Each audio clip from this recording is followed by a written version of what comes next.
Let's bring in our diplomatic editor, James Space, who is live at the UN for us. So tell us about what's going to be happening today at the UN, James.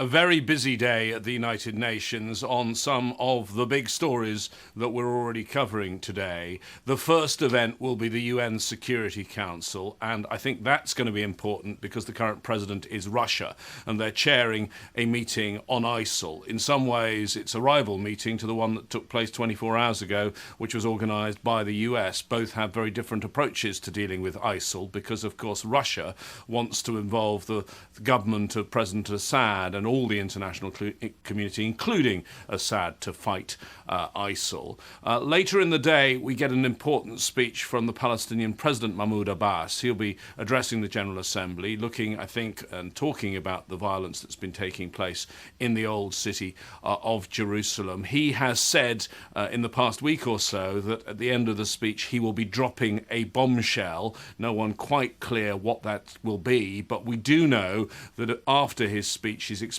then to move to the Garden of the United Nations for an important event. For the first time, the Palestinian flag is going to be flown at the United Nations, following a ruling a couple of weeks ago by the UN General Assembly saying that non-member states, those that are observers here, are going to be allowed to fly their flag. That is the Palestinians and the Holy See, the Vatican. So those important events, and we have a special meeting convened by Ban Ki-moon, the UN Secretary General, on that issue related to Syria, because they are the largest number of refugees, of those refugees who are making their way to Europe. I've been speaking to the High Commissioner for Refugees, Antonio Guterres. He's in the final stages of his job, standing down in that particular role. And he told me that he said he's been talking about refugees now for 4.5 years in Syria. And he said it's sad that the world is only now taking notice now that they're on Europe's doorstep. It was necessary for the Syrian refugees to come to Europe, to come to the developed world, for the Syrian refugee problem to become a problem discussed everywhere. I am in New York, everybody talks about the Syrian refugee problem. But last year there was the same Syrian refugee problem, and it was very difficult to introduce it in the agenda.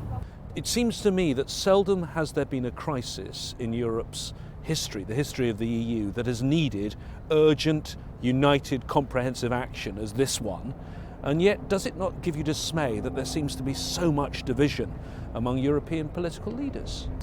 This problem is a serious problem. We are talking about 500,000 people, grosso modo, that came to Europe by sea since the beginning of the year.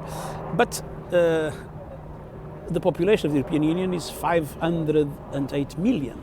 So we are talking in 1 for each 1,000. In Lebanon, we have 1 for each 3 or 4 Lebanese.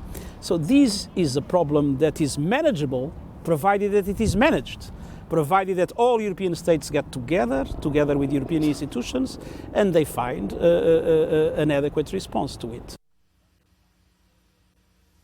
The outgoing High Commissioner for Refugees, Antonio Guterres, speaking to me earlier on. That meeting on refugees taking place a few hours from now, couple of hours from now, that important Security Council meeting, and of course the flag raising. A busy day here at the United Nations. Folly will be covering it all. Of course we will. Thank you very much, James. James Space live for us at the UN headquarters in New York.